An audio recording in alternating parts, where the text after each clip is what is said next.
Darf der das? Der hat copyrighted Musik. Wir sind hier in der Schweiz. Wir können machen, was wir wollen. Und wenn Twitch kommt, dann geben wir denen einfach einen Goldbarren. Geben wir denen einen Goldbarren und dann sagen wir, Twitch, heben Sie jetzt einfach den Schlitten, lassen Sie mich Musik streamen. Ja, ich meine, klar, bei Copyrighted Music, es ist immer so, schlussendlich ist jeder für selber verantwortlich.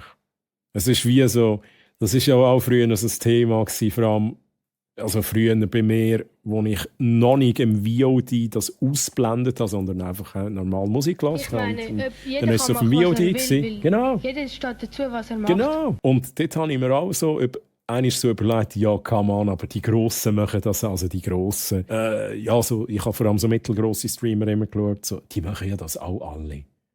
Wieso soll ich jetzt als kleiner Streamer da müssen aufpassen?